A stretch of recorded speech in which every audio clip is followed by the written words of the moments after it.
Welcome back. Thank you for joining us here live and direct with Tim and Jonathan. There's loads been going on, so we'll try and update you best we can.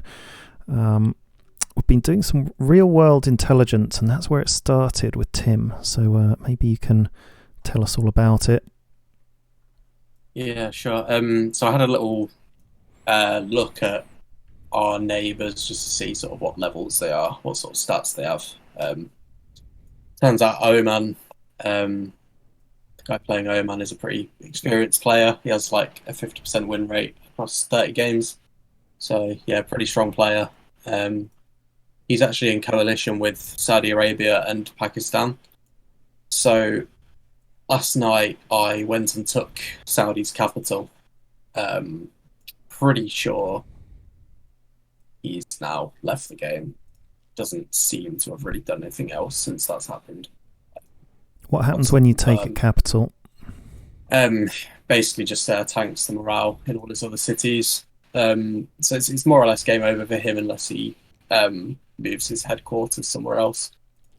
Yeah, all of his other cities are sitting just above 50% morale. That massively affects his production, mobilization speed, everything else. So it's likely he'll give up now that that's happened. Yeah, nice move, Tim. Yeah, then I've had Oman pushing up through and taking back some of the provinces that I took off Saudi. He left the city alone. He's taken a few provinces. So I was waiting for him at Al Shabaka just in case he came there, but doesn't seem that he's done that. It seems he's just taking back the provinces I took last night. So he's going up north, isn't he? We think so. He'll take this tile next, then this one. So I was thinking, you're taking some of your troops back to Rutba, and we need to explain. He's got a stack of 7 units, hasn't he? 1 combat recon and 6 troops. So it's a reasonable stack. I mean, it's a big stack. And this is your home city here, Al Shabaka. So it's in pretty much it's in danger, and so is Rutba, and he's kind of giving us the runaround a bit, and we don't know if he's going to go after any of these cities or not.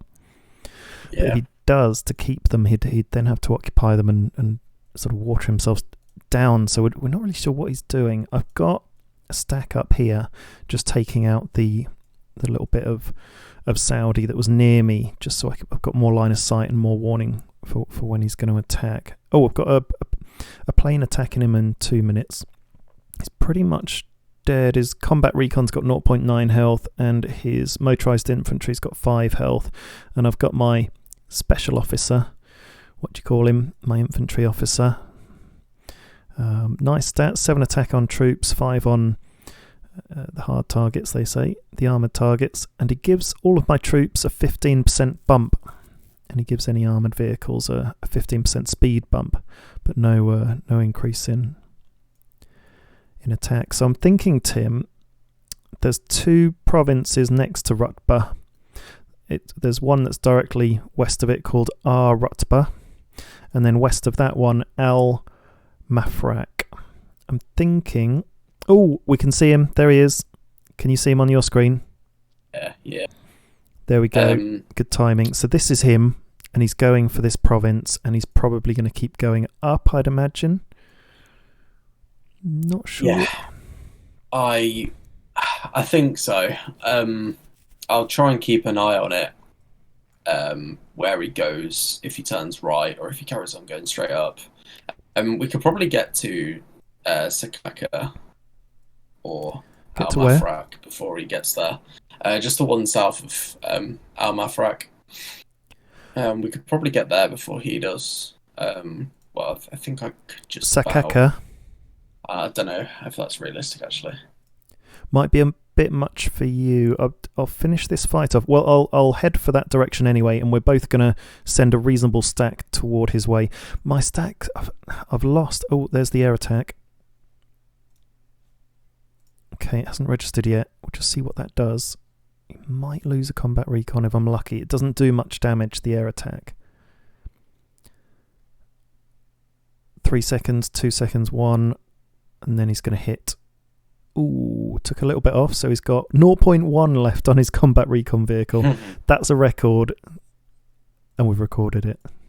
Literally a recorded record. Okay, I'll send my stack that way, and then at midnight something's going to happen because the day will tick over and then the morale will go up in our cities, and I think I'm going to be able to release some troops that are sitting on the cities that I've taken, and then I can just hopefully pile everyone forward behind them, and I'm just going to commit everyone. And you've got a couple of troops still sitting on your captured cities. Hopefully they can release as well, and we've just got to go for it. I think we've got to take that stack out.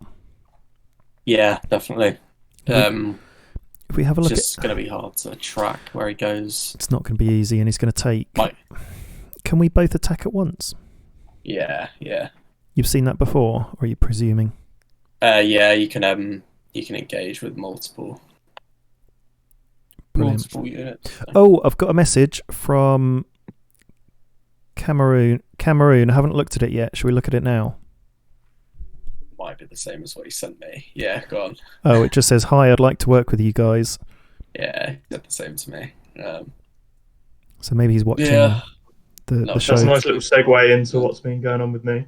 Go on then, Jonathan. What's been happening with him then? What's going on in your neck of the woods? I know there's a few bits. Yeah, I may have mentioned at the end of last episode. Pardon? I was just going to say there's a few more bits happening elsewhere, but we'll go with you first, and then I'll update with you on the other stuff. Yeah, so he's pushed all the way up through this barren corridor that you've got in Central Africa, and he was sitting just outside Sudan. And then he got in touch with me because I took this little province above where it forks. And the reason I did that was just to give him less choice and me more visibility if he wanted to push up north. Yeah. But it turns out he doesn't want to go to war, and he's looking for some help. And he seemed quite keen to tell me what his battle plans were. He's either planning on going to war with Sudan or one of the Republic of the Congo or DR Congos, one of those two. Okay. And yeah, I thought at first like he's quite a high level player. I did my own bit of research. He's joined 260 games and he's won like 3, so he's not really much of a threat, and he's just looking to work with us. But for now, I've said I don't need any help with Sudan. Leave it to me. So I want to kind of close off like the area next to my home cities. Yeah. So I've made an incursion into Sudan. Meanwhile, I've been taking Libya, and Ethiopia's decided to go to war with me. Yeah, I saw that. He's moved up. Yeah. Is he moving? Interesting decision. Past you. What's happening? So there's 2 units, 2 combat recons from Egypt, which is, of course, you, and then. Yeah. Oh, okay, and then you've got your own stack there as well. Yeah, so it's both you. I was confused because you split it up. Did Ethiopia walk into you? Yeah, he did, and fortunately, I had an officer and a few vehicles there. He had like 3 troops in the combat recon. I had the defensive bonus from sitting on the city I'd just taken, and I made light work of his troops. And the combat recons, they're very good against fighting troops. Nice. Okay. Yeah, but now Ethiopia's gone to war with me. I've had a look into what level he is. He's a slightly lower level. He's only been in 40 games, but he's won 12 of those. Ooh. So he's a pretty good player. He's got Arms Industries. Sorry, go on. He's got Arms Industries on most of his cities. Level 2 on his rare materials. He's got level 2 army base, level 2 naval base. Yeah, he's got all the makings of a common sense player who's probably going to give you a run for your money. So we might need to think about coalitioning up on him at some point. But in the meantime, you're going for Sudan.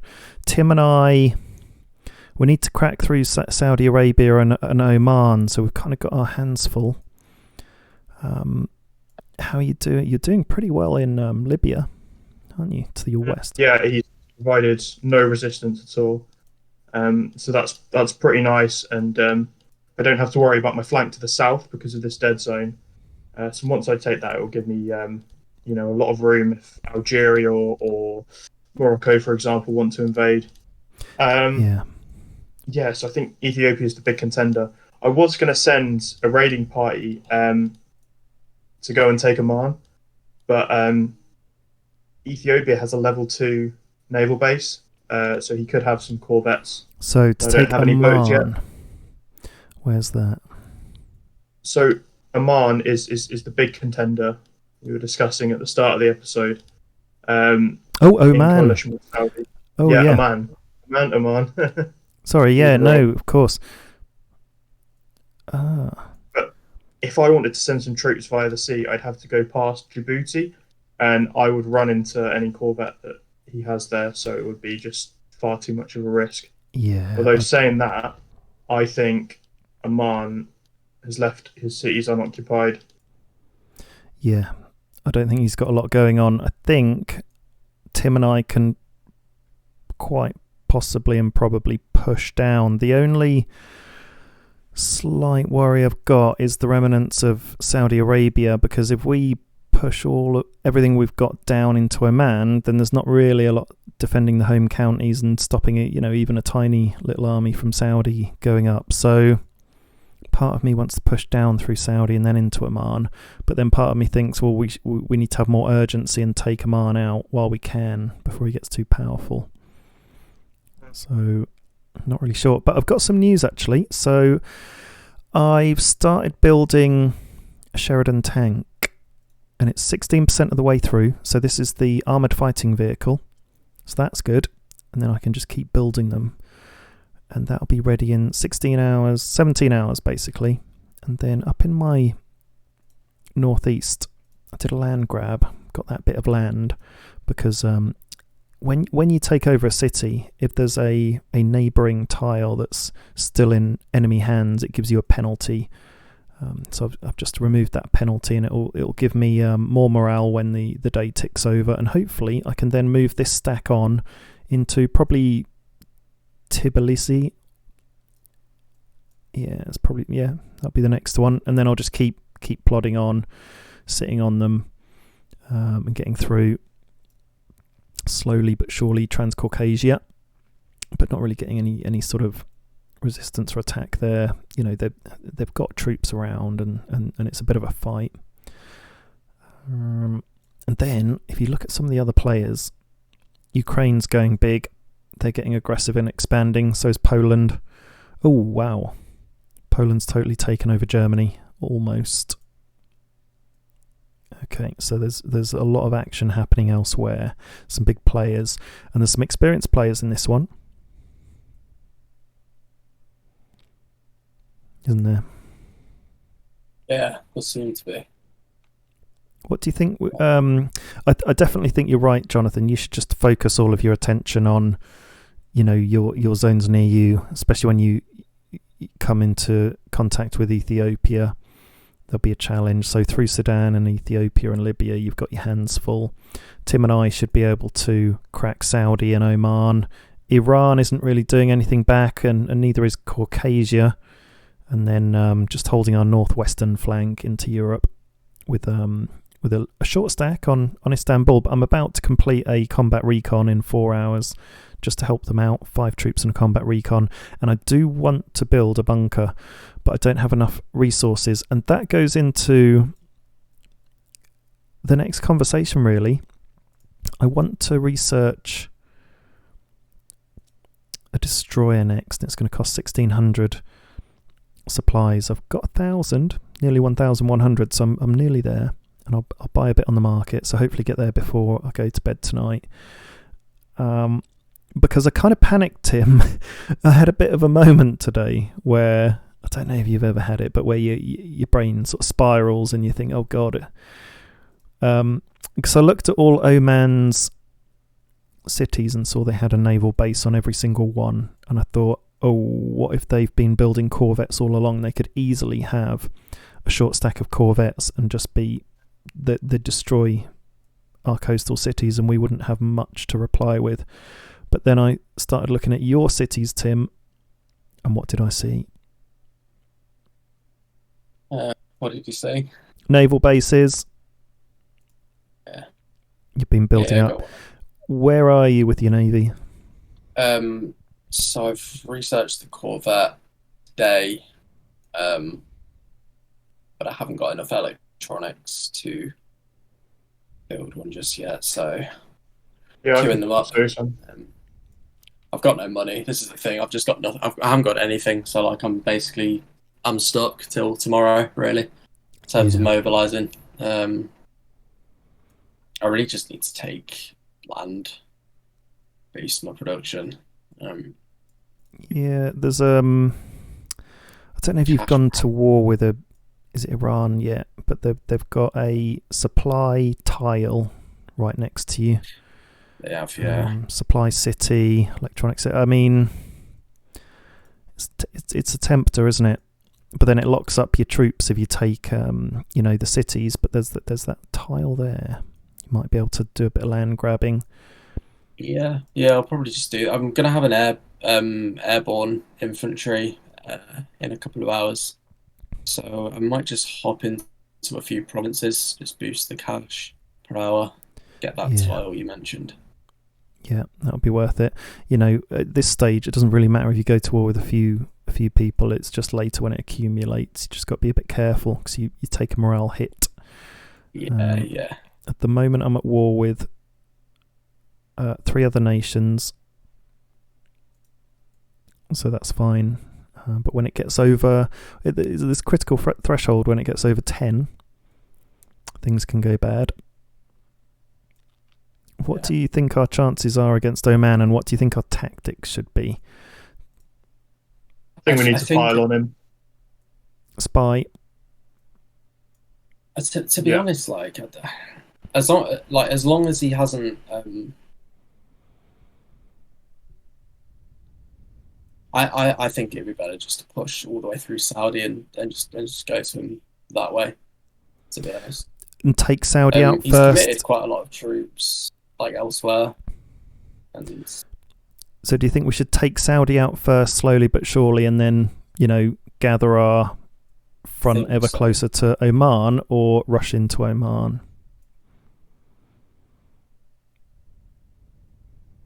I would say rush in, or move slowly and surely, and one of you two send a raiding party through whatever you'd call this sea area, just to see if you can take one of his cities by surprise. It would be easy to do in a couple of days. It's just like it's only day 3, and I just don't really have many spare troops, so yeah, it won't be some difficult. spare funds now though, so I can buy some components off you, or just anything, and then you can buy some electronics off me. Okay, so we can do some deals and share what scant resources we've got. I think we're all struggling. We could do a resource sound off. We haven't done that in this series yet. Shall we go for it? Yeah, sure, why not? We'll start with production per hour. So for supplies, I've got 132 an hour. 136. 142.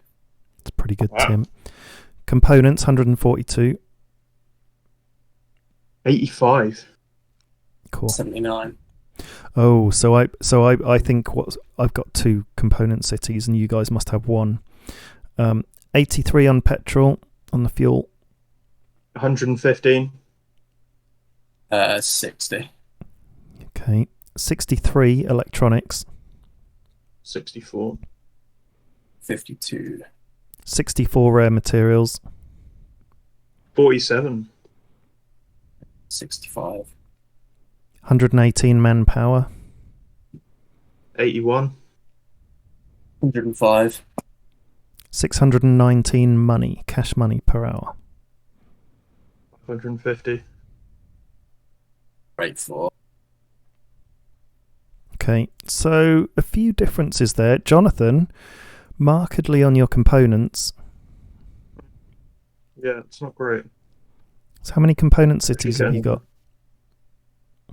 Let's have a look. I'll open up the city list and filter by resource. I've actually got three. 3 Yeah. home cities. Oh, sorry. One home city. Only one home city, and Yeah. I've taken two. Very recently. One thing to note is that when you reach midnight, the projections of how much you get an hour update, so it may go up slightly. Yeah, actually, I think my supplies will go up. an update as well, Jonathan. It does update during the day as we play. I've because I've specifically noticed it. I was on 126 supplies an hour earlier today, and it's gone up bit by bit to 132 now. Last time I logged on, it was 131. So it does, yeah. Interestingly, that does update as well. Okay. Live and direct. Dude. So how far away am I from attacking these guys? Oh, 50 seconds. Okay. We'll be able to see me beating this little stack from Saudi. They've got 4.6 health left. Combat Recon 0.1 health. New record. And then 4.5 health from the motorised infantry. So we'll see that. What I want to do is, once I've researched the destroyer, then go for the cruiser. But it's going to take 2,400 rare materials and 2,100 supplies and $5,000. So I don't know how realistic that is. But I think once you get a cruiser, it's going to be pretty powerful. Especially with all this sea about. There we go. I've won that tile. And then it should update. And I don't think I'm quite in the middle of the tile yet. It's okay. Let's let that update, and then I'll there we go. And then I'll send them down. So at the moment, you'll be able to see where I'm mustering. It'll take 2 hours 16 minutes to go where I'm going. If that makes sense. We've got 16 hours 45 minutes for the Sheridan tank. We'll get him. Ideally, we'd attack him both at once, as much as we can. I think once you have that tank, that will be ready tomorrow morning, won't it? Late morning, midday-ish. Yeah. Once you've got that, along with your infantry officer, you'll have those other troops freed up. You'll be able to make a pretty strong stack and just roll through Saudi. And to be honest, I should be able to do the same once we've taken down this Oman stack moving through. Yeah. I can't imagine there'll be anything else particularly challenging we'll come across. We've each got a stack of 8 or 10. Yeah, that'll be his main. That's his sort of main push. He is expanding into Iran a bit, isn't he? And he's going. Well, he can't go further into Pakistan because he's in coalition with them. But he'll be going. Yeah, probably just through Iran because he's realised he's not a very active player. And then he'll hit Turkmenistan, which looks like an active player. In fact, looks like a very active player. They're leaving cities alone. It's that funny tactic where they go around the city and don't take it, but they just land grab.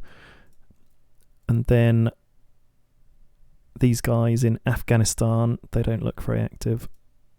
In fact, Pakistan look like they've taken their domed city. Afghanistan, so that's interesting. Oh, look, and there's a victory site just passed, so I wonder if Pakistan will be going for that victory site. So there's plenty of interesting things happening. I'll be bopping through Transcaucasia over there. And then, yeah, feeling a bit weary. Istanbul is basically in Europe, and then my whole country is outside. That's pretty much what Turkey is, on the edge of Europe, aren't they?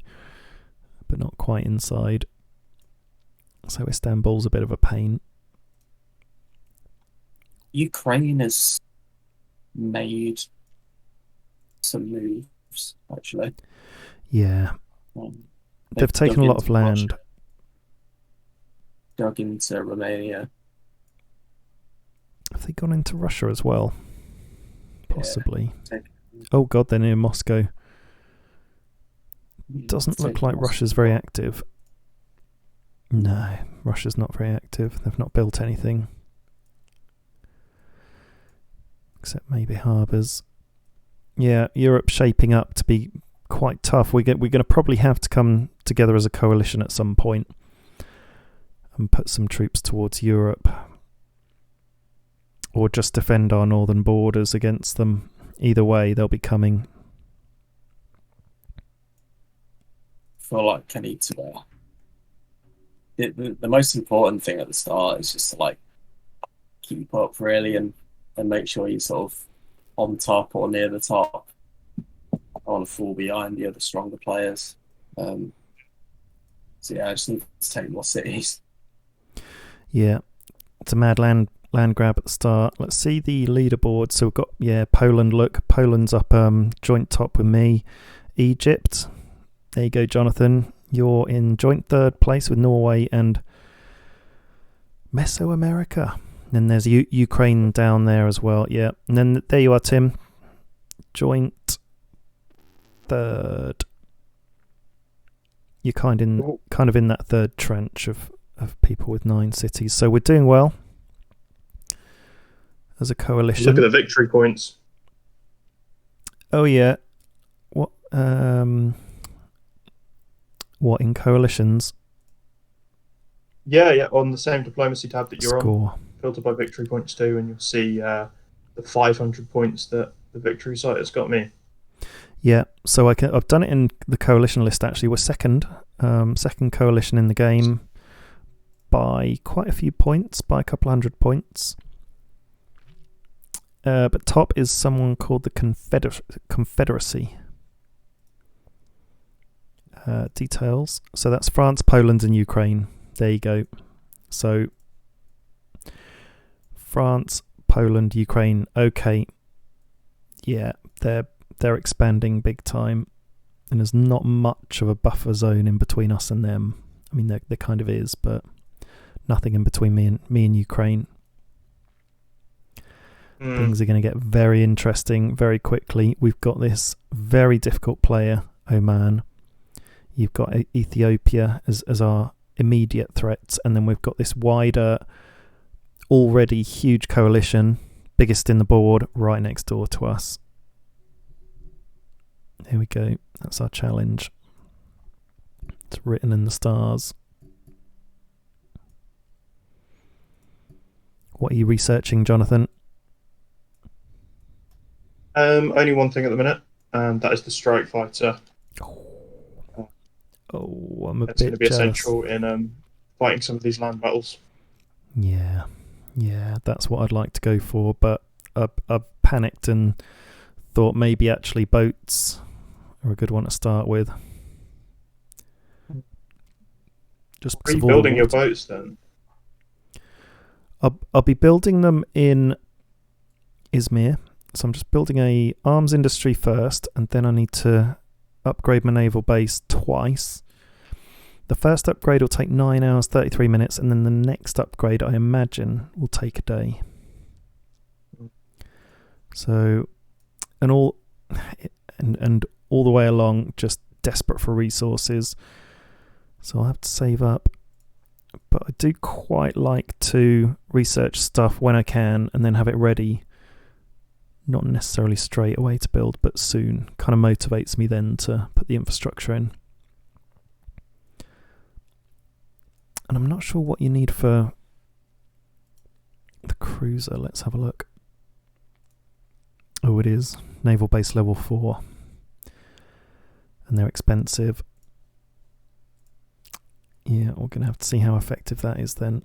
But where I am, especially with my worry about the Ukraine and just being completely surrounded by sea, I think it's probably quite a good idea to get a navy up and running.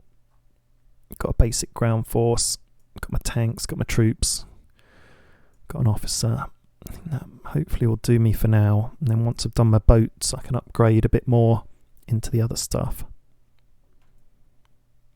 That's what I'm thinking. Tim, if you've got your airborne, it would do City quite a favour if you could take Crimea, because then that would be a great location to build some airstrips to fly some planes or some troops like straight into Ukraine's home cities. And you should definitely get there before he does. Yeah, should I'll see if the air assault is within range of Ankara. Hopefully it is. Yeah. They may have a couple of troops on there, so it seems like there's a couple of troops on every city you end up going to. So make sure you've got a good force before you do try that one. Is equally Cyprus might be a good strategic location. Okay, remind me, Cyprus is going to be near Greece, isn't it? Southeast of Antalya. There we go. Yeah, in the sea. Yeah, that would be a good one to bag. It's right in between me and you, Jonathan. Okay, well, lots to think about, and this is going to be a hell of a game. So, any last thoughts? no, I don't think so. Okay, well, we'll see you in the next episode. Every night we upload a new episode, so it's goodbye from me. Goodbye from me. Over and out.